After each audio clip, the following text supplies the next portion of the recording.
નમસ્કાર મિત્રો, આકાશ બ્રહ્મભટ્ટ યુટ્યુબ ચેનલની અંદર આપનું હાર્દિક સ્વાગત કરું છું. ભારતના અર્થતંત્રની સમસ્યા અગાઉ આપણે વાત કરી હતી બેરોજગારી વિશે. આજે આપણે વાત કરીશું ગરીબી વિશે.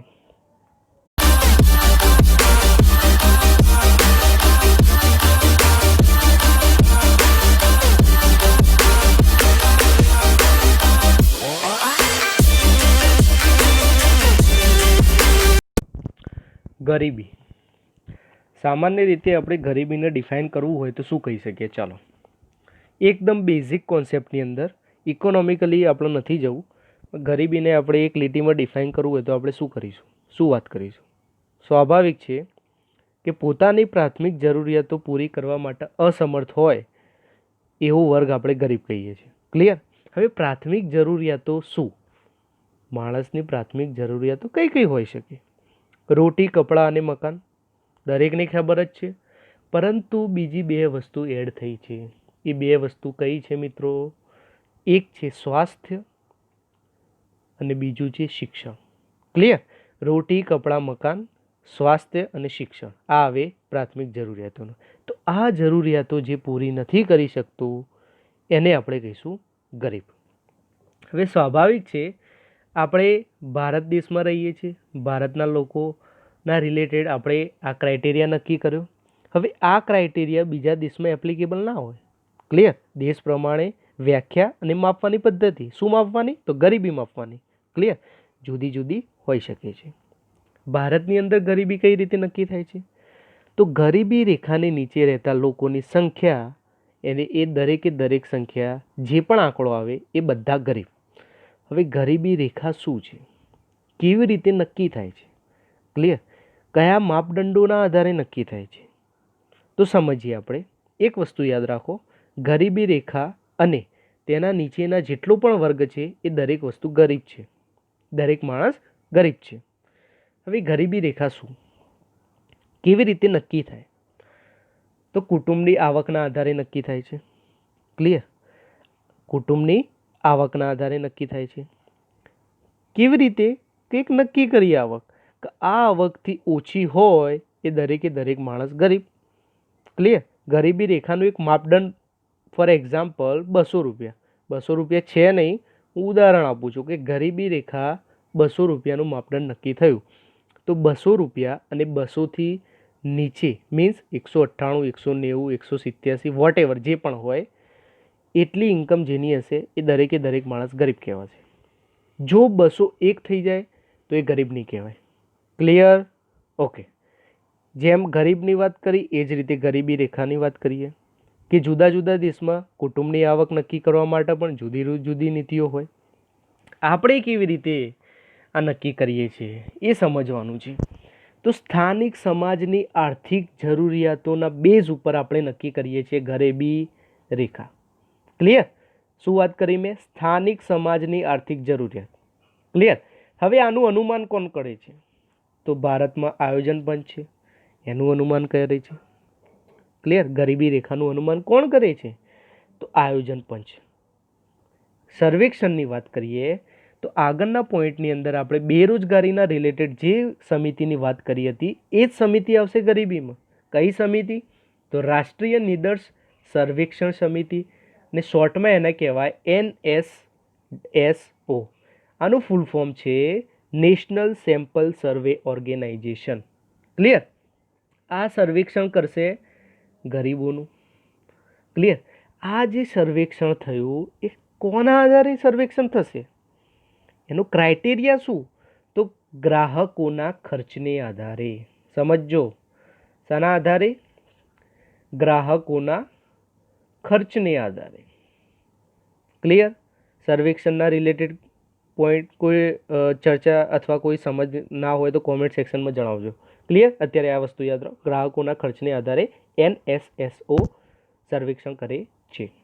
હવે એને આપણે એક ડિફાઇન કરીએ એક લીટીની અંદર, કે જે પણ કુટુંબ ગરીબ છે. ક્લિયર? કેવી રીતે આપણે નક્કી કર્યું? તો ગરીબી રેખાનું જે સ્તર છે એનાથી ઓછી આવક છે એટલે એ કુટુંબ ગરીબ છે. સમજી ગયા? હવે આપણે આંકડાકીય વાત કરીએ. આ તો કોન્સેપ્ચ્યુઅલ આપણે વાત કરી, હવે આંકડાકીય વાત કરીએ. તો ભારતની અંદર ગરીબી 1979માં નક્કી કરેલ કાર્યશક્તિના આધારે માપવામાં આવે છે. સમજો, શરૂઆત ક્યારથી થઈ? 1979. એમાં શું કીધું કે કાર્યશક્તિને આધારે. કાર્યશક્તિને આધારે શું ક્રાઇટેરિયા છે? તો ગ્રામીણની અંદર એક દિવસમાં 2400 કેલરી જેટલું, જો કોઈ પણ માણસ છે, કોઈ પણ વ્યક્તિ છે, 2400 કેલરી જેટલું એને અનાજ મળી જાય છે, એને ખોરાક મળી જાય છે, તો એ ગરીબ છે નહીં. એ જ રીતે શહેરની વાત કરીએ તો 2100 કેલરી પર ડે એને ખોરાક મળી જાય છે, તો એ ગરીબ છે નહીં. હવે એ ગમે તે જ ખાય, સમજાય છે? વેજ હોય, નોનવેજ હોય કે વોટેવર, ગમે તે જ ખાય, જો એને દિવસમાં 2400 કેલરી મળે તો એ ગ્રામીણ ગરીબ, અને 2100 કેલરી મળે તો એ શહેરી ગરીબ. આ કોણે કહ્યું? 1979માં કાર્યશક્તિના આધારે ગરીબીની વ્યાખ્યા કરવામાં આવી, ડેફિનેશન કરવામાં આવી. ક્લિયર? હવે 30 વર્ષનો સમયગાળો ગયો. સમજો, આ બધી વાતો કરી, પણ આ દરેક વસ્તુનું ક્રિટિસાઇઝ ચાલુ થયું.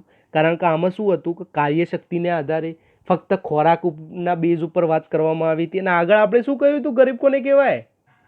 પ્રાથમિક જરૂરિયાત સંતોષતો ના હોય એ.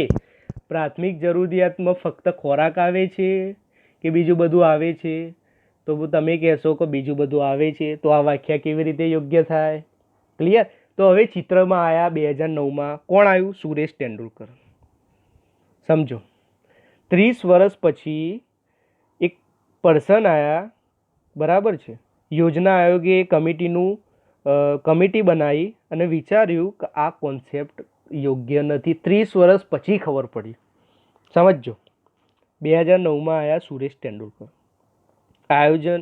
જે યોજના આયોગ છે એ તેંડુલકર સમિતિની ભલામણથી જે પણ કર્યું એ, પણ તેંડુલકર સમિતિ, તેંડુલકરે શું કહ્યું એ આપણે સમજીએ કે નિર્ધારિત રેખાને ભોજન, શિક્ષણ, સ્વાસ્થ્ય, વીજળી અને વાહન વ્યવહાર. સમજો, રોટી, કપડાં અને મકાન, શિક્ષણ, સ્વાસ્થ્યની વાત કરું છું પ્રાથમિક જરૂરિયાતની અંદર. તેંડુલકરે શું કહ્યું એ આપણે યાદ રાખવાનું છે. શું કીધું એને? કે ભોજન, શિક્ષણ, સ્વાસ્થ્ય, વીજળી અને વાહન વ્યવહાર, આના ઉપર જે ખર્ચો થાય છે એને આધાર રાખીને આપણે ગરીબી રેખા બનાવીએ. આ વાત કરી સુરેશ તેંડુલકર કમિટીએ. ક્લિયર? સમજી લો. વાત કરી, યોજના આયોગને ભલામણ કરી અને યોજના આયોગે ક્લીન કરી દીધું. બિલકુલ આ રીતે જવા થશે. ક્યારે કર્યું? 2009-10માં. ક્લિયર? 2009-10માં સુધારો કરી દીધો. સુધારો કર્યો, બધી જ વાત સાચી, પણ તેંડુલકર સમિતિએ શું વાત કરી એ પણ આપણે જાણવું જરૂરી છે. શું વાત કરી? કે પ્રતિ વ્યક્તિ વપરાશ ખર્ચ. અગાઉ શું વાત થઈ હતી? કેલરીના બેઝ ઉપર. હવે વાત કરી વપરાશ ખર્ચ. પ્રતિ વ્યક્તિ વપરાશ ખર્ચ. ગ્રામીણ કે જે ગામમાં રહે છે એ માણસ જો 673 રૂપિયા મહિને પોતાનો વપરાશ ખર્ચ કરતો હોય તો એ ગરીબ છે. જો 674 કરે છે તો એ ગરીબ કહેવાશે નહીં. મિત્રો, કોઈએ હસવાનું નથી. ક્લિયર? મહિને 673 રૂપિયા કમાય છે તો એ ગરીબ છે, 674 કમાય છે તો એ ગરીબ નથી. હવે તમે વિચારતા હશો કે એક માણસનો ખર્ચો 674 મહિને હોઈ શકે? હવે આ ક્રાઇટેરિયા ઉપર હું માનું ત્યાં સુધી કોઈ ગરીબ રહેશે જ નહીં. કારણ કે મિનિમમ કોઈ કુશળ કારીગર ના હોય, મજૂરી કામ માટે જશે તો પણ રોજના 400 રૂપિયા એને મળશે. સમજાય છે? તો આ ક્રાઇટેરિયામાં માસિક વાત કરી છે કે મહિને 673 રૂપિયા એને મળે છે તો ગરીબ છે, 674 મળે છે તો ગરીબ નથી, ગ્રામીણના રિલેટેડ. અને શહેરીના રિલેટેડ શું કીધું? કે 860 રૂપિયા મળે છે તો એ ગરીબ છે, અને 861 મળે છે તો એ ગરીબ નથી. મિત્રો, કોઈ ચર્ચા કરવાની નહીં. ગવર્મેન્ટે કીધું, દરેક માણસો માને છે, આપણે જીપીએસસીમાં પાસ થવાનું છે, તો આ લખી દેવું. સમજાઈ ગયું? બરાબર છે? ક્રિટિસાઇઝ આપણે કંઈ કરવાની જરૂર છે નહીં. ક્લિયર? શું કહ્યું છે? 673 રૂપિયા ગરીબ, 860 રૂપિયા ગરીબ, ગ્રામીણ અને શહેરી. 1 રૂપિયો પણ વધે તો ગરીબ નહીં. હવે આ સીમા જે નક્કી કરી એ સીમાના આધારે શું થયું હવે એ જોઈએ. ગવર્મેન્ટે ઢંઢેરો પીટ્યો. બરાબર? ગવર્મેન્ટે બહુ મોટું કામ કરી દીધું. આ તો શું કામ કર્યું? કે લોકોનું જે ગરીબી રેખા હેઠળનું પ્રમાણ હતું 2004-05માં 37.2% કુલ વસ્તીના અનુસંધાનમાં, એ ઘટીને 9-10માં 29.8% થઈ ગયું. બરાબર, ખૂબ જ પ્રગતિ કરી ભારત દેશે, સમજજો. બરાબર, હવે આ તો મેં ટકાવારીની વાત કરી, પરંતુ આપણે ગરીબીના માથા ગણવા હોય, મીન્સ એમની વસ્તી રિલેટેડ વાત કરવી હોય, તો એ આંકડો કયો? એ પણ આંકડો હું તમને કહી દઉં કે આ જે સમયગાળો હતો એ સમયગાળા મીન્સ 2009-10ના સમયગાળામાં ગરીબો અગાઉ જે પણ હતા એ ઘટીને અત્યારે હાલ હવે થઈ ગયા છે 52.4 મિલિયન. ક્લિયર? આ ડેટા કયો છે? 2009-10નો. ક્લિયર? હવે આને પણ આપણે બાયફોર્કેટ કરીએ કે ગ્રામીણ કેટલા અને શહેરી કેટલા. તો ગ્રામીણ ગરીબો છે 48.1 મિલિયન અને શહેરી ગરીબો છે 4.3 મિલિયન. ક્લિયર? ઓકે. ટોટલ કેટલું થયું? 52.4 મિલિયન. કયા અનુસંધાનમાં? 2009-10ના અનુસંધાનમાં. ક્લિયર? હવે 2004-05થી માંડીને 2009-10 સુધી આપણે આ જે ગરીબોને ઘટાડ્યા, બરાબર, આપણે એક નવો ક્રાઇટેરિયા બનાવ્યો કે માસિક 674 રૂપિયા જે કમાય છે એ ગરીબ નથી, અને માસિક ગ્રામીણના રિલેટેડ અને માસિક 861 રૂપિયા જે કમાય છે શહેરીના રિલેટેડ એ ગરીબ નથી. હવે આ કોન્સેપ્ટ ઉપર મેં વાત કરી ગ્રામીણ ગરીબો કેટલા થયા, શહેરી ગરીબો કેટલા થયા. પણ આ 2004-05થી 2009-10ની આપણે જે સરખામણી કરીએ છીએ એ સરખામણીમાં વર્ષ દરમિયાન જે સમયગાળો છે એમાં ગરીબોની સંખ્યા કેટલી ઘટી એ પણ જાણવું જરૂરી છે. તો કેટલી ઘટી? દર વર્ષે 1.5%ના દરે ગરીબોની સંખ્યા ઘટી છે. ક્લિયર? તમને ખ્યાલ આવી ગયો હશે કે ગરીબી શું છે, ગરીબી રેખાના રિલેટેડ શું, સર્વેક્ષણ કોના દ્વારા થાય છે, કમિટીની એન્ટ્રી થઈ, કમિટીએ શું વાત કરી, શું રજૂઆત કરી, યોજના આયોગે એને માન્યતા પ્રદાન કરી, જે ડેટા આવ્યો 9-10ના રિલેટેડ દરેક વસ્તુ. ક્લિયર? ઓકે. આનાથી બહારનું કંઈ આવશે નહીં. હવે આપણે એક સ્ટેપ થોડા આગળ જઈએ કે ગરીબીના કારણો શું છે, ગરીબી આવે છે કેમ, ગરીબી છે શું, કેમ આવે છે. તો સૌથી પહેલું કારણ છે ગરીબીનું દુષ્ચક્ર. હવે સમજો ગરીબીનું દુષ્ચક્ર. હવે એની અંદર એક ખૂબ જ અગત્યનો પોઈન્ટ છે. ક્લિયર? અને દેખીતી રીતે તમને એકદમ એવું લાગશે કે આમાં કંઈ નવી વાત છે. બિલકુલ નથી, પણ આપણે જાણવું જરૂરી છે. વૈજ્ઞાનિક એના સાથે સંકળાયેલો છે. વૈજ્ઞાનિક ના કહેવાય તો અર્થશાસ્ત્રી. ક્લિયર? શું વિચાર એને રજૂ કર્યો કે એક દેશ ગરીબ છે કેમ કે તે ગરીબ છે. હવે ઇકોનોમીની અંદર આ પોઈન્ટ ઉપર ડિબેટ કરવી હોય ને મિત્રો, તો 1 કલાક પણ ઓછો પડે, 2 કલાક 3 કલાક ડિબેટ ચાલુ જ રહે. અને જો આને એક સિમ્પલ લોજિકલી આપણે સમજી લેવું હોય તો આ વાક્યમાં કંઈ છે નહીં. શું કીધું? એક દેશ ગરીબ છે કેમ કે તે ગરીબ છે. હવે આ વિચાર કોને રજૂ કર્યો? નામ આપણે યાદ રાખવું જરૂરી છે, જીપીએસસીની અંદર પૂછી લે પ્રિલિમિનરીમાં. ક્લિયર? કોને રજૂ કર્યો? તો રેગ્નાર્ડ નર્કસ. યાદ રાખજો, એક દેશ ગરીબ છે કેમ કે તે ગરીબ છે. આ વિચાર રજૂ કરનાર વ્યક્તિ રેગ્નાર્ડ નર્કસ. ક્લિયર? હવે આપણે આ સમજીએ કે ગરીબીનું દુષ્ચક્ર શું છે. દરેક વસ્તુ સમજવાની છે સ્ટેપ બાય સ્ટેપ. સમજો ગરીબીનું દુષ્ચક્ર શરૂઆત ક્યાંથી થાય છે. કોઈ પણ માણસ હોય જે ગરીબ છે, સમજો એની આવક સ્વાભાવિક છે લિમિટેડ હશે. હવે એની આવક લિમિટેડ હોય તો એ સેવિંગ પણ લિમિટેડ કરશે, સેવિંગનો દર નીચો હોય. હવે સેવિંગ લિમિટેડ થઈ જાય, ક્લિયર, તો જે પણ એ મીન્સ મૂડીનું નિર્માણ કે જે રોકાણ કરવાનું છે, સેવિંગ હશે તો એ કંઈક રોકાણ કરશે, તો સેવિંગ જ નીચું થઈ જાય, સેવિંગ જ નહીવત થઈ જશે તો એ રોકાણ નહીં કરી શકે. હવે રોકાણ નહીં થાય તો રોકાણમાંથી જે સંભવિત આવક મળવાની છે એ મળશે નહીં. સમજો આ ચક્ર ક્યાંથી ઉદ્ભવ્યું છે. શરૂઆત થાય છે એક ગરીબ છે પહેલાં તો. હવે ગરીબ છે એટલે આવક ઓછી મેળવે છે, આવક ઓછી મેળવે છે એટલે રોકાણ નહીં કરી શકતું, રોકાણ નહીં કરી શકતું એટલે સંભવિત આવક કે જે રોકાણમાંથી તેને મળવાની છે એ પણ એને મળશે નહીં. જેના કારણે રોકાણનો દર નીચો થઈ ગયો એટલે આવક પણ જે પણ એને જે મળી જાય છે એ રીતે ગુજરાન ચલાવી જશે, કંઈ નવું કરી શકશે નહીં. મીન્સ આ ચક્ર ગોળ ગોળ ગોળ ગોળ ફરી જ જશે. નીચી આવક, રોકાણ નહીવત, રોકાણમાંથી સંભવિત આવક નહીં, એટલે જે પણ આવક આવશે એ જ ફરીથી એ પોતાના યુઝમાં વાપરશે, રોકાણ નહીં કરતો. આ ચક્ર ગોળ ગોળ ગોળ ગોળ ફરી જશે. તો આને કહેવાય છે ગરીબીનું દુષ્ચક્ર. સૌથી મોટું કારણ આ છે. બીજું કારણ જોઈએ હવે. ચલો, બીજું કારણ છે નીચી કુદરતી સંશોધન ક્ષમતા. હવે આ વસ્તુ સમજવા જેવી છે. સમજો, નીચી કુદરતી સંશોધન ક્ષમતા. કેવી રીતે આને આપણે મોડિફાય કરીશું? કેવી રીતે કુદરતી સંશોધન ક્ષમતા નીચી છે એ કેવી રીતે આપણે સાબિત કરવાનું છે?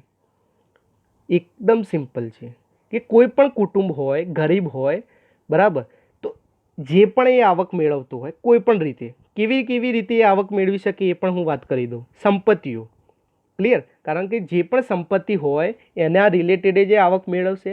હવે તમને એવું લાગશે કે જે ટેન્જિબલ એસેટ્સ હોય એને જ સંપત્તિ કહેવાય, પણ મિત્રો એવું નથી.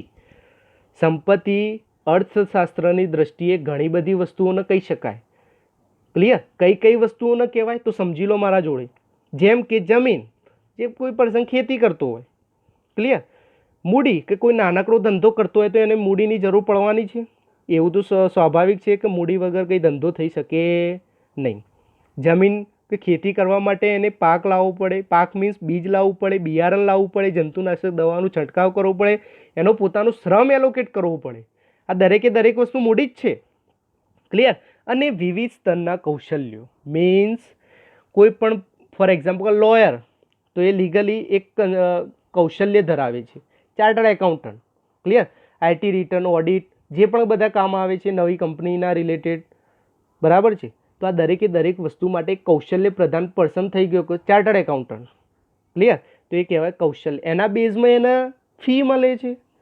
ક્લિયર? જો કોઈ પર્સન મજૂરી કરવા જતો હોય તો મજૂરી માટે એને શ્રમના રિલેટેડ કોઈ પણ ફી ના કહી શકાય, પણ રોજમદાર, ક્લિયર, કે જ્યારે પણ એ આવશે એ ટાઈમે એને મજૂરી મળી જશે. તો જમીન, મૂડી અને વિવિધ સ્તરનું કૌશલ્ય, આ દરેક વસ્તુ ભેગું થયું છતાં પણ જે ગરીબી રેખા છે એનાથી વધુ આવક એ મેળવી શકતો નથી. ત્યારે આપણે એને કહીશું કે આ નીચી કુદરતી સંશોધન ક્ષમતાના રિલેટેડ પીડિત છે. ક્લિયર? પર્ટિક્યુલર જે કુટુંબ ગરીબ છે એ આના કારણે છે. કારણ કે જમીન, મૂડી અને જે પણ કૌશલ્ય છે એનો ઉપયોગ કર્યા પછી પણ અથવા એનો ઉપયોગ સારી રીતે કરી શકતો નથી, જેના કારણે ગરીબી રેખાથી વધુ આવક મેળવી શકતો નથી. એટલે એને કહેવાય કે નીચી કુદરતી સંશોધન ક્ષમતા ધરાવે છે. ક્લિયર? આગળ જઈએ. ત્રીજો પોઈન્ટ, તો આવક અને મિલકતની વહેંચણીમાં અસમાનતા. સૌથી મોટો પ્રોબ્લેમ આ જ છે કે આવક અને મિલકતની વહેંચણીમાં અસમાનતા છે. હવે સ્વાભાવિક છે, આવક અને મિલકત એ જ આવકના સ્તરને નક્કી કરે છે. કારણ કે આવક હશે તો જે કોઈ મિલકત વસાવશે.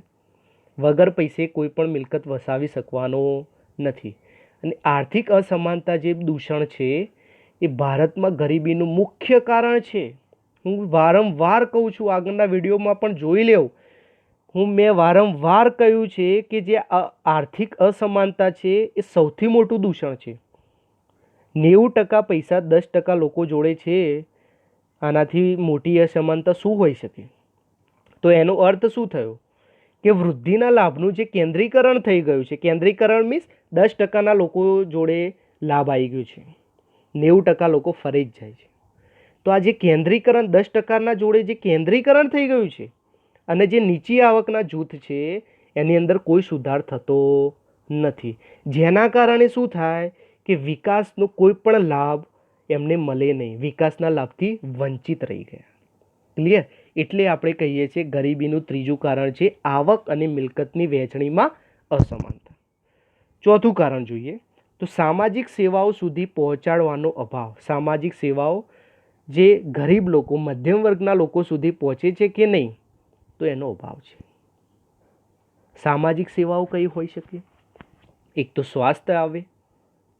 ક્લિયર? બીજું શિક્ષણ આવે. સમજો, સ્વાસ્થ્ય છે, શિક્ષણ છે, તો ખરેખર સ્વાસ્થ્ય અને શિક્ષણ દરેક ગરીબ લોકો સુધી પહોંચે છે? એક પ્રશ્ન હું તમને પૂછું છું, તમે જવાબ આપો. ગરીબ માણસ જોડે સ્વાસ્થ્ય અને શિક્ષણની 100% સુવિધા પહોંચી શકે છે? ભૌતિક અને માનવીય જે સાધન સંપત્તિ છે એ વહેંચણીમાં પણ અસમાનતા છે. જેના કારણે મુશ્કેલીમાં વધારો થવાનો જ છે અને આ ચાલુ જ રહેવાનું છે. ક્લિયર? ગરીબ વ્યક્તિઓ સેવાઓનો જે યોગ્ય લાભ જે છે એ બહુ જ ઓછો મેળવી રહ્યા છે. નહિવત ગરીબ વ્યક્તિઓને સેવાઓનો લાભ જ નથી મળતો. અને આ થવાનું કારણ શું? ક્લિયર? આપણે જીપીએસસી મેન્સમાં લખવાનું છે. ચલો, તો 100% સરકારને ક્રિટિસાઇઝ કરાય નહીં. આપણે શબ્દોના માયાજાળમાં એક અધિકારીને છાજે એ રીતનો જવાબ આપવાનો છે. શું કહેવાનું? કે અંશતઃ કારણ. સમજો શું લખવાનું? અંશતઃ કારણ એ છે કે સરકાર આ સેવાઓ પહોંચાડવા માટે યોગ્ય રોકાણ નથી કરતી. એક પોઈન્ટ તો તમે લખી દીધો. અંશતઃ કારણ એટલે 100% આપણે વાત કરી નથી. ક્લિયર? કે યોગ્ય રોકાણ નથી કરતી. અને જે સીમિત પૂર્તિઓ છે, બરાબર, કે જે સીમિત ખૂબ જ ઓછો જે લાભ ચાલુ છે, પરંતુ અમુક લોકો માટે, અમુક ગરીબ લોકો માટે જ એલોકેટ કરવામાં આવે છે. પરંતુ જે આ સીમિત પૂર્તિઓ જે છે એનો લાભ ખાસ કરીને ગરીબ નહીં પરંતુ બિનગરીબ કુટુંબોને પ્રાપ્ત થાય છે. ક્લિયર? અત્યારે હાલ ફરીથી બીપીએલ કાર્ડ ધારકનું જો સર્વે કરવામાં આવે તો ઘણા બધા એવા લોકો નીકળશે કે જે ફાઇનાન્શિયલી કેપેબલ છે પરંતુ બીપીએલ કાર્ડ ધરાવે છે. તો આ જ કોન્સેપ્ટ કહેવામાં આવ્યો છે સામાજિક સેવાઓ સુધી પહોંચવાનો અભાવ. ક્લિયર? આ હું નથી કહેતો મિત્રો, આ દરેકે દરેક ડેટા ગવર્મેન્ટની વેબસાઇટ ઉપર, ગવર્મેન્ટની બુકમાં અવેલેબલ છે. ક્લિયર? ઓકે, આગળ જોઈએ હવે. સંસ્થાકીય ધિરાણ. ઓકે મિત્રો, એક વસ્તુ આમાં કહેવાની રહી જઈ. સામાજિક સેવાઓ જે છે, જે પહોંચાડવાનો અભાવ છે, એના જોડે બીજી એક કારણ આપણે એડ કરી શકીએ કે બીજા ઘણા બધા અન્ય કારણો પણ છે. એ કારણો કયા કયા હોઈ શકે? ક્લિયર? કે આ સેવાઓ પહોંચતી કેમ નથી? કારણ કે જે સેવાઓ ઉપલબ્ધ છે એ સેવાઓ કેવી રીતે યુઝ કરવી, જે સૂચનાઓ છે એ સૂચનાઓનો અભાવ છે, ખબર જ નથી, અથવા ઉપર સુધી કોઈ પહોંચ નથી. ઉપર સુધી પહોંચ એટલે ખબર પડે છે ને, કોઈ અધિકારી અથવા કોઈ રાજકારણી, કોઈ મોટા પર્સન સુધી પહોંચ નથી. આ વચ્ચેના જે મળતિયાઓ છે એ સારી રીતે જવાબ આપતા નથી અને આમને પછી ખબર નથી કે આમના રિલેટેડ શું કાર્યવાહી કરવી. બે વાત કરી મેં, સૂચનાનો અભાવ, ઉપર સુધી પહોંચનો અભાવ, જ્ઞાનનો અભાવ જે આની અંદર એલોકેટ થઈ ગયું, અને ચોથો પોઈન્ટ, સાર્વજનિક કાર્યાલયમાં વ્યાપક ભ્રષ્ટાચાર. ક્લિયર? આ પોઈન્ટો તમે લખી શકો છો. આગળ જોઈએ હવે. સંસ્થાકીય ધિરાણ મેળવવામાં મુશ્કેલી અત્યારે હાલ ખૂબ જ ચર્ચામાં છે. કેમ ચર્ચામાં છે? કારણ કે આત્મનિર્ભર યોજના ચાલે છે. આઈ થિંક પૂરી થઈ જશે આવતીકાલે. 31 ઓગસ્ટ લાસ્ટ ડેટ છે આત્મનિર્ભર યોજના, કે જેની અંદર નાગરિક બેંક, સહકારી બેંક, કોઓપરેટિવ બેંકમાંથી ધિરાણ મળે છે. ગરીબ અને નાના જે મધ્યમ વર્ગીય ધંધાદારીઓ છે, કોવિડ-19 પેન્ડેમિકના કારણે જે નુકસાન થયું છે, બરાબર છે, અથવા એમનો ધંધો જે ઠપ થઈ ગયો હતો, એ ધંધાને ફરીથી એક બૂસ્ટ માટે, ક્લિયર, ફરીથી ચાલુ થાય એના માટે. તો આના રિલેટેડ હવે હું તમને સમજાવું પ્રોબ્લેમ શું છે. જે સંસ્થાકીય ધિરાણ જે છે, આની અંદર શું વાત કરવામાં આવી મુખ્યમંત્રી શ્રી વિજયભાઈ રૂપાણી દ્વારા, કે જે કોઈ પર્સન ધંધો કરે છે તારીખ 1 જાન્યુઆરી 2020થી એ દરેકે દરેક માણસ આ યોજનાનો લાભ લઈ શકશે. કોઈ પણ જાતનું ડોક્યુમેન્ટ આપવાનું નથી, અથવા ડોક્યુમેન્ટ આપવાના છે તો જે જામીનના રિલેટેડ છે, સમથિંગ લાઈક ધેટ. હવે અત્યારે હાલ ગ્રાઉન્ડ લેવલ ઉપર શું ચાલી રહ્યું છે? ગ્રાઉન્ડ લેવલ ઉપર એવું ચાલી રહ્યું છે કે ડોક્યુમેન્ટ તમારા આપવાના, આખા ઘરના આધાર કાર્ડ, મીન્સ આખા ઘરના જેટલા પણ સભ્યો છે એ દરેકના આધાર કાર્ડ. ક્લિયર? એ પર્સન આધાર કાર્ડ તો આપી શકશે. પછી આઈ થિંક આકારણી, કે જે પણ તમે ધંધો કરો છો, ક્લિયર, એનું આકારણી પત્રક જે તે નગરપાલિકા અથવા મહાનગરપાલિકા જે પણ એરિયા હોય એમાંથી મળી રહેશે. આ પણ થઈ જશે. બીજી વસ્તુ, જામીનદાર. જામીનદાર 2 લોકો. હવે આ 2 લોકોના જામીન તો ખરા જ, પરંતુ આ જામીનદારના આકારણી પત્રક મીન્સ આ જામીનદાર કોઈ પણ મિલકત ધરાવે છે એવું આકારણી પત્રક જે તે નગરપાલિકા અથવા મહાનગરપાલિકાના એરિયામાંથી કઢાવવું. હવે આ સૌથી મોટો પ્રોબ્લેમ છે કે જામીનદાર આકારણી પત્રક આપશે. તો હવે સમજો, હવે તમને એકદમ સમજાઈ જશે કે આ ધિરાણ મેળવવામાં મુશ્કેલી કેમ પડે છે. તો બેંક કે કોઈ પણ અન્ય વાણિજ્ય સંસ્થાઓ હોય એ ગરીબ વ્યક્તિઓને લોન આપવામાં પક્ષપાત કરે છે, કારણ કે એમને લોન ભરપાઈ થશે કે નહીં એનો ડર હોય છે. ક્લિયર? બંનેનો કોન્સેપ્ટ ક્લિયર થઈ ગયો. ગરીબને લોન મળતી નથી અને બેંકને એવું છે કે આ લોન ભરપાઈ કરી શકશે નહીં. બરાબર? બંનેના પક્ષ લીધા છે, સમજી લો. આ ઉપરાંત જે જામીનના નિયમ મેં આગળ વાત કરીએ, દસ્તાવેજની સાક્ષી વગેરે ગરીબ લોકો માટે બેંકમાંથી લોન મેળવવામાં મુશ્કેલી ઊભી કરે છે. બેઝિક પોઈન્ટ હું તમને ઉદાહરણ સાથે એટલે સમજાવું છું કે તમે સારી રીતે લખી શકો. ઉદાહરણ યાદ હોય ને તો તમે એમના શબ્દો સારી રીતે બનાવી શકો. ક્લિયર? હવે સમજો, બેંકમાંથી એને લોન મળશે નહીં એટલે એ પર્સન શું કરશે? સંસ્થાકીય લોન મળી નહીં એટલે કોઈ બહારના વ્યક્તિ કે પ્રાઇવેટ ફાઇનાન્સ ચાલતું હોય, કોઈ જામીનદાર હોય. ક્લિયર? જાગીરદાર શબ્દ વપરાય છે, જાગીરદાર હોય, બરાબર છે, એના જોડેથી અનિયમિત સ્ત્રોત કહેવાય. આના જોડેથી તો અનિયમિત સ્ત્રોત પાસેથી ખૂબ મોટા દરે જે પણ ઇન્ટરેસ્ટ રેટ હોય એ ઊંચો હોય તો એના જોડેથી ઓબ્વિયસલી દબાણ ઓટોમેટિક એના ઉપર ઊભું થઈ જ ગયું કે લોન લેશે દબાણથી. હવે એના લીધે એની અન્ય ક્ષેત્રોમાં જે દશા હશે એ નબળી પડી જશે, કારણ કે એને ફિક્સ દર મહિને ઇન્ટરેસ્ટ ચાલુ થઈ ગયું, કમાય કે ના કમાય. ક્લિયર? હવે આના લીધે ઘણી બધી રીતે હોય. ફોર એક્ઝામ્પલ, જો ખેતી કરતો હોય પર્સન તો ખેતીમાં જે પાક થતો હોય એ ખૂબ જ નીચા નજીવા ભાવે અમને વેચવો, આવી પણ ડીલ કરવામાં આવે છે. અથવા અમુક હિસ્સો અમને આપવો, ઘણી બધી ડીલ હોઈ શકે, કોઈ પણ રીતની હોઈ શકે. બરાબર છે? તો આ એક ટાઈપનું શોષણ જ થાય છે, જેના કારણે ગરીબી માટે આ પણ ખૂબ જ અગત્યનો પોઈન્ટ છે, સંસ્થાકીય ધિરાણ મેળવવામાં મુશ્કેલી. આગળ જોઈએ તો ભાવ વધારો. હવે ભાવ વધારો શું છે? ભાવ વધારાના લીધે શું થાય? રૂપિયાની ખરીદ શક્તિ ઓછી થઈ જાય. મીન્સ 5 રૂપિયાનું તમે અત્યારે હાર પાર્લે જે લાવો છો એ 5 કે 10 વર્ષ પહેલાં એટલા જ ગ્રામનું આવતું હતું. ક્લિયર? સમજી લો. અત્યારે મને ખ્યાલ નથી કેટલા ગ્રામનું આવે છે, પણ 5 કે 10 વર્ષ પહેલાં જેટલા પણ ગ્રામનું આવતું હતું એનાથી ગ્રામ ઘટી ગયું છે, વજન ઘટી ગયું છે. તો આ શું થયું કે પહેલાં જે 5 રૂપિયાનું મૂલ્ય વધારે ગ્રામનું પાર્લે એડોપ્ટ કરતું હતું એ અત્યારે હાલ કરી શકતું નથી. તો એ જ થયું ને કે રૂપિયાનું મૂલ્ય ઘટી ગયું, ભાવ વધારો થયો. ક્લિયર? હવે ઓછી આવકવાળો વર્ગ હોય એ ના છૂટકે પોતાનો વપરાશ ઓછો કરી દેશે અને COVID-19ની અંદર મિડલ ક્લાસ ફેમિલી જોડે આ જ પ્રોબ્લેમ થઈ છે. ક્લિયર? તેથી તે ગરીબી રેખાની નીચે જતો રહે છે. તો ભાવ વધારો પણ એક ખૂબ જ અગત્યનો પોઈન્ટ છે. આગળ જોઈએ હવે ઉત્પાદક રોજગારીનો અભાવ કે ગરીબીમાં જે વધારો થયો. સમજો, ઉત્પાદક રોજગારીનો અભાવ. હવે આને આપણે જસ્ટિફાઈ કેવી રીતે કરીશું? ગરીબીનો સંબંધ સીધો છે બેકારી ઉપર. કોઈ પણ બેરોજગાર વ્યક્તિ હશે તો ઓટોમેટિક એ ગરીબી થઈ જ જવાનું છે. અત્યારે હાલ જે વર્તમાન જે રોજગારી છે ગરીબીને કારણે, રોજગારી ના કહી શકાય, ગરીબીને કારણે એ યોગ્ય રહેણી કરીને પણ મંજૂરી આપતી નથી. મીન્સ એને જે પણ સ્ટાન્ડર્ડ ઓફ લિવિંગ જીવવું છે એ જીવી શકતો નથી, બેકાર છે એના કારણે. ક્લિયર? અને ખાસ કરીને ઉત્પાદકની દ્રષ્ટિએ શું હોઈ શકે? કારણ કે આપણે વાત કરીએ છીએ ઉત્પાદક રોજગારીનો અભાવ, તો માળખાકીય સુવિધાઓ છે, રોકાણ છે, લોન છે, ટેકનોલોજી છે, બજારની સહાયતા છે, વગેરે કારણો હોઈ શકે છે. ક્લિયર?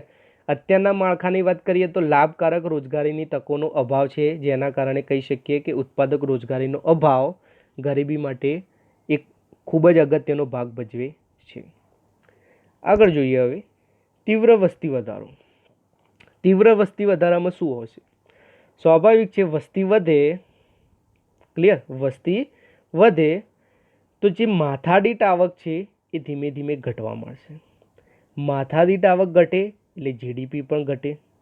સમજો ક્યાંથી હું ક્યાં લઈ જાઉં છું? તીવ્ર વસ્તી વધારાનો કોન્સેપ્ટ. વસ્તી વધે, માથાદીઠ આવક ઘટે, જીડીપી ઘટે, જેના કારણે જે સ્ટાન્ડર્ડ ઓફ લિવિંગ છે કોઈ પણ પર્સનનું એ પણ એનું સ્તર ઘટાડી દે છે. ઓટોમેટિક ઘટી જ જશે, સ્ટાન્ડર્ડ ઓફ લિવિંગ ઘટ્યું.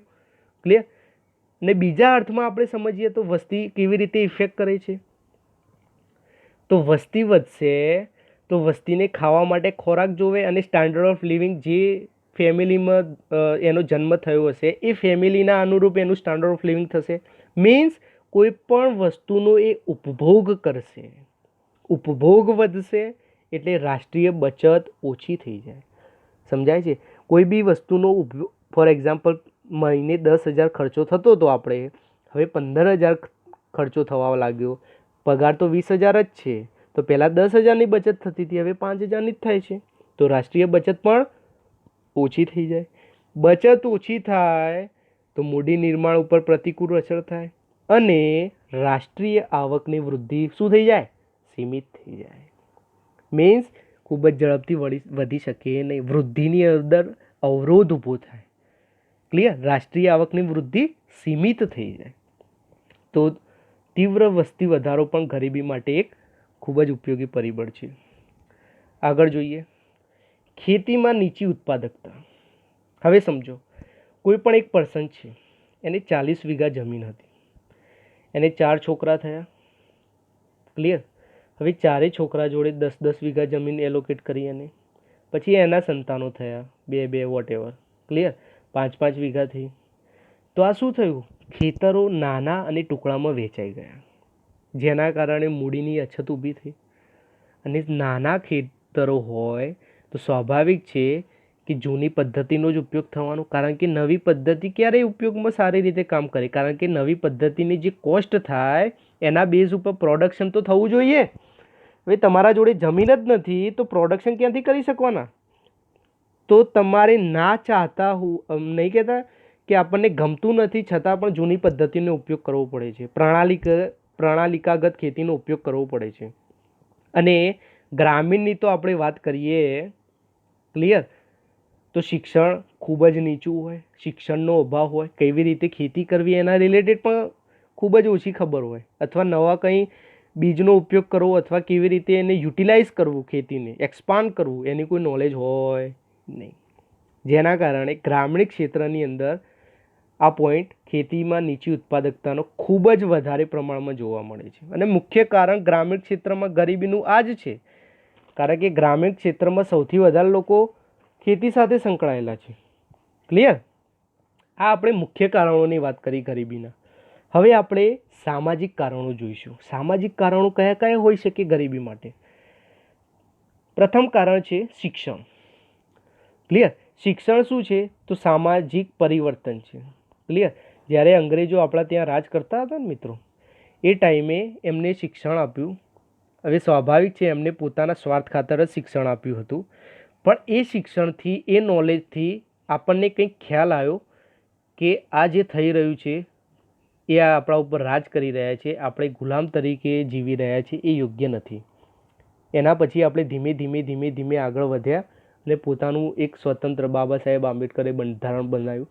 તો એમનું નોલેજ સમજો તમે. શિક્ષણ જે પણ છે એ શિક્ષણથી છે. સામાજિક પરિવર્તનનું સાધન જ છે શિક્ષણ. ક્લિયર. ગરીબી શિક્ષણના સ્તર સાથે પણ ગાઢ રીતે સંકળાયેલું છે, કારણ કે શિક્ષણ નહીં હોય તો ગરીબી રહેવાની જ.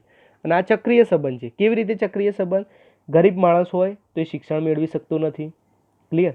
શિક્ષણ મેળવી શકતો નથી એટલે એની આવક મર્યાદિત થઈ જાય છે. આવક મર્યાદિત થઈ જાય એટલે ફરીથી ગરીબ થઈ જાય. ગરીબ માણસ છે એટલે એના બાળકોને ફરીથી શિક્ષણ આપશે નહીં. એ રીતે આ ચક્ર ચાલી જશે. એટલે ગરીબી અને શિક્ષણ ચક્રીય સંબંધ ધરાવે છે. ક્લિયર. હવે આવક મેળવવાની જે શક્તિ છે એ વ્યક્તિની શિક્ષા અને રોકાણથી પ્રભાવિત છે. કેવી રીતે?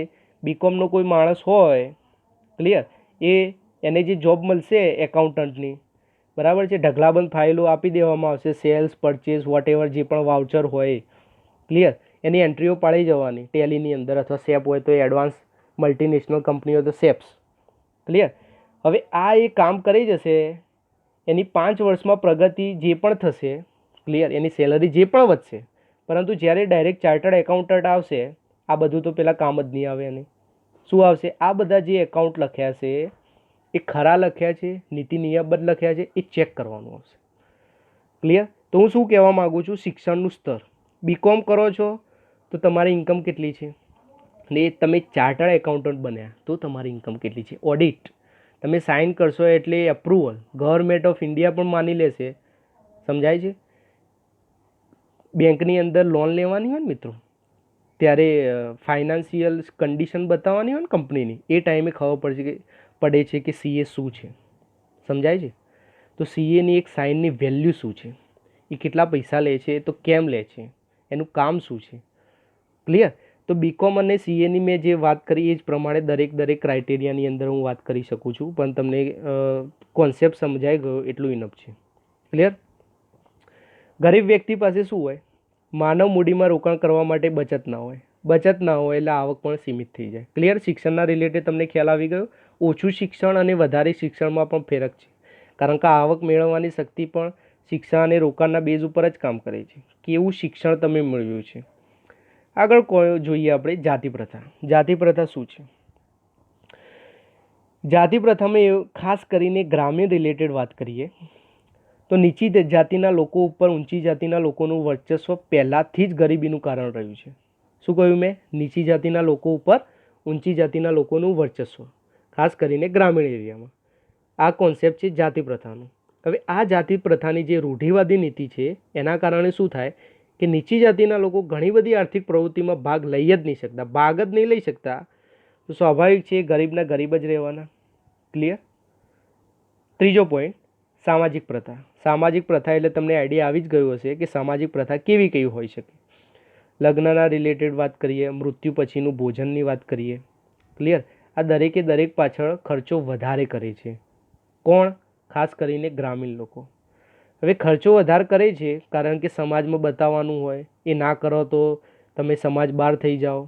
બરાબર છે. પેલા એ કર્યું છે તો આપણે પણ કરવું પડે. આવા ઘણા બધા પ્રોબ્લેમ હોય છે ગ્રામીણ ક્ષેત્રના રિલેટેડ. તો એના કારણે શું થાય, એ માણસ કેપેબલ હોય કે ના હોય એ બધું કરવું પડે છે એને, જેના કારણે દેવું કરે છે અને દેવું ભરવામાં એને આખી જિંદગી નીકળી જાય છે. આ રીતે ગરીબનો ગરીબ જ રહે છે. સામાજિક કારણ 3 આવે મિત્રો: શિક્ષણ, જાતિ પ્રથા અને સામાજિક પ્રથા. તમને ખ્યાલ આવી ગયો હશે. આપણે વાત કરી ગરીબીના રિલેટેડ, ગરીબીના કારણો જોયા, મુખ્ય કારણો જોયા, અને બીજું જોયું સામાજિક કારણ. હવે ભારતમાં ગરીબી ઘટાડવા માટે ભારત સરકારે શું પગલાં લીધા એ પણ જોવું જરૂરી છે. દરેક કોન્સેપ્ટ જોઈ લીધા આપણે. હવે આગળ એક સ્ટેપ એને દૂર પણ કરવાની છે, તો એના જે પગલાં છે એ પણ જોઈ લઈએ, એટલે ગરીબીનો પોઈન્ટ પૂરો. આનાથી બહાર પછી કંઈ આવે નહીં, કંઈ વધે પણ નહીં. જોઈ લઈએ આપણે શું છે, કયા કાર્યક્રમો છે. પ્રથમ કાર્યક્રમ છે Mahatma Gandhi national rural employment guarantee work, MNREGA. Clear. સમજો, યાદ રાખજો, Mahatma Gandhi national rural employment guarantee work. Clear. હવે સમજો આ કાર્યક્રમમાં શું છે. તો આ કાર્યક્રમમાં ગ્રામીણ ક્ષેત્રના રિલેટેડ છે કાર્યક્રમ. પહેલાં તો એક વસ્તુ યાદ રાખો, ગ્રામીણ ક્ષેત્રના રિલેટેડ. એની અંદર કુટુંબ જે પણ હોય ગ્રામીણ ક્ષેત્રોમાં એમની જીવન જરૂરિયાતની સુરક્ષામાં વધારો કરવાનો કોન્સેપ્ટ છે. જે ઉદ્દેશ હોય ને કાર્યક્રમનો, કોઈ પણ આપણે કાર્યક્રમ રિલેટેડ શોર્ટ નોટ પૂછાય અથવા ગરીબી ઘટાડવા માટે ભારત સરકારના પગલાં એવું કંઈક પૂછાય મેન્સની અંદર, તો એ માટે પહેલાં આપણે શું લખીશું? એક તો આ ફૂલ નેમ લખી દઈશું, પછી એનો મુખ્ય ઉદ્દેશ લખીશું. કાર્યક્રમનો ઉદ્દેશ શું છે? તો ગ્રામીણ ક્ષેત્રોમાં કુટુંબોની જીવન જરૂરિયાતની સુરક્ષામાં વધારો કરવાનો. પછી આપણે સમજાવીશું કે આ કાર્યક્રમ શું છે એકચ્યુઅલી. તો સમજો, દરેક કુટુંબનો એક પરિપક્વ વ્યક્તિ કે જે બિનકુશળ કામ કરવા ઈચ્છે છે. હવે બિનકુશળ કામ એટલે શબ્દો બહુ જ યાદ રાખજો મિત્રો. બિનકુશળ કામ. બિનકુશળ કામ મીન્સ કોઈ પણ, ફોર એક્ઝામ્પલ સુથારની વાત કરીએ તો એ મિસ્ત્રીને કામની અંદર પારંગત હોય તો એ કુશળ વ્યક્તિ થઈ ગયો. વાળંદની વાત કરીએ તો એ હેર કટિંગમાં પારંગત હોય તો એ કુશળ વ્યક્તિ થઈ ગયો. ક્લિયર. દરજીની વાત કરીએ તો એ જે પણ કામ હોય દરજીનું, કપડાં બનાવવા, બરાબર, તો એ કુશળ થઈ ગયો. જ્યારે બિનકુશળ, આવું કોઈ પણ કામ એને આવડતું નથી, બરાબર, એવો બિનકુશળ વ્યક્તિ કુટુંબનો કે જે એક પરિપક્વ વ્યક્તિ, યાદ રાખજો, એક પરિપક્વ વ્યક્તિ દરેક કુટુંબમાં કે જે બિનકુશળ કામ કરવા ઈચ્છે છે, એને સરકાર શું કરશે?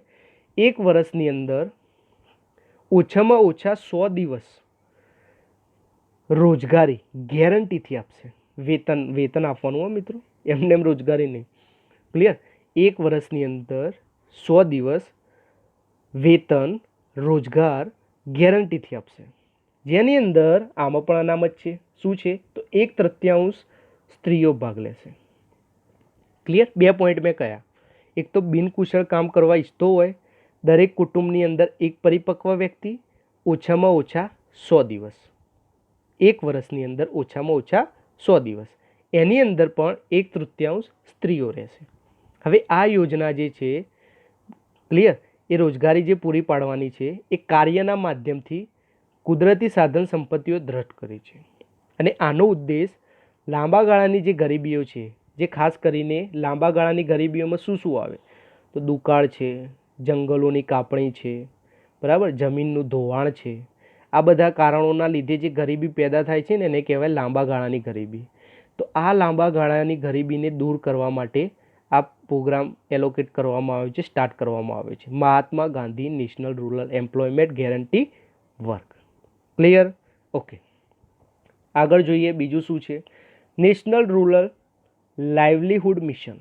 National rural livelihood mission, NRLM. આનું ગુજરાતી થાય મિત્રો રાષ્ટ્રીય ગ્રામ રોજગાર યોજના. એને બીજું આજીવિકા પણ કહેવાય છે. મીન્સ આજીવિકા જે આ જે કાર્યક્રમ છે આજીવિકા કાર્યક્રમ પણ કહેવામાં આવે છે, અથવા આજીવિકા યોજના. ત્રીજું પણ એક નામ છે જેને કહીએ છીએ સુવર્ણ જયંતિ ગ્રામ રોજગાર યોજના. ક્લિયર? ઓકે. હવે આ જે કાર્યક્રમ છે, ક્લિયર, એ સ્વરોજગાર કાર્યક્રમ છે. આ પણ ગ્રામ્ય રિલેટેડ જ છે, સમજજો. સ્વરોજગાર કાર્યક્રમ. હવે આની શરૂઆત ક્યારે થઈ? તો એપ્રિલ 1999માં. ક્લિયર? યોજનાની શરૂઆત થઈ એપ્રિલ 1999માં. હવે યોજનાનો ઉદ્દેશ શું? તો ગ્રામીણ જે ગરીબ કુટુંબો છે એમને બેંક લોન અને સરકારની આર્થિક સહાય, આ બંનેના માધ્યમથી આવક સર્જનની તકો ઊભી કરવી અને ગરીબી રેખાથી તે ઉપર આવે એ માટે પ્રયાસ કરવા. શું વાત કરી મેં? બેંક લોન અને સરકારની આર્થિક સહાય. મિત્રો પ્રિલિમમાં અને અથવા આવું બધું લખી દેશે તો યાદ રાખજો, બેંક લોન પણ આપવાની અને સરકારની આર્થિક સહાય પણ આપવાની. એટલે અને શબ્દ આવશે અથવા આવશે નહીં. બંને માધ્યમથી ટૂંકમાં આવક સર્જનની તકો ઊભી કરવાની અને ગરીબી રેખાથી ઉપર લાવવાના. અને ખાસ કરીને સેલ્ફ હેલ્પ ગ્રુપ ગ્રામીણ ક્ષેત્રોમાં ઊભા કરવામાં આવે છે, વ્યવસ્થિત કરવામાં આવે છે કે તેમની ક્ષમતાઓને તાલીમ અને કુશળતાની દ્રષ્ટિએ વિકસાવે કે જેના કારણે એ લોકો સ્વરોજગારી મેળવી શકે. ક્લિયર? ઓકે. અને લાસ્ટ વન છે સુવર્ણ જયંતિ શહેરી રોજગાર યોજના. મિત્રો તમને એવું લાગતું હશે કે પહેલાં બે ઇંગ્લિશમાં કેમ લખ્યા અને ત્રીજો ગુજરાતીમાં કેમ લખ્યો? તો મિત્રો સિમ્પલ વસ્તુ સમજી લો, આ બંને જે નામ છે એ ઇંગ્લિશ નામ છે, જ્યારે આનું ઇંગ્લિશ નામ નથી, આ ગુજરાતીમાં જ છે. સુવર્ણ જયંતિ શહેરી રોજગાર યોજના તમે જોઈ શકો છો, SJSRY. જો ઇંગ્લિશ નામ હોય તો સુવર્ણની જગ્યાએ ગોલ્ડન આવવું જોઈએ, પણ એ નથી આવતું, આ રીતે જ લખાય છે, સુવર્ણ જયંતિ શહેરી રોજગાર યોજના. ઓકે. હવે આમાં શું છે એ આપણે જોઈ લઈએ. પહેલાં તો આ યોજના ક્યારે લાગુ કરવામાં આવી? તો 1 ડિસેમ્બર 1997. તમે નામ ઉપરથી જ ખ્યાલ આવી જશે કે શહેરી, તો શહેરની વાત કરી છે. આ બંને શાના માટે છે? ગ્રામ્યના રિલેટેડ છે. ક્લિયર? આનો ઉદ્દેશ શું છે? તો શહેરી બેકાર કે અલ્પ રોજગાર વ્યક્તિ. અલ્પ રોજગાર મીન્સ અમુક ટાઈમમાં એને રોજગાર મળે છે અને અમુક ટાઈમમાં રોજગાર મળતું નથી.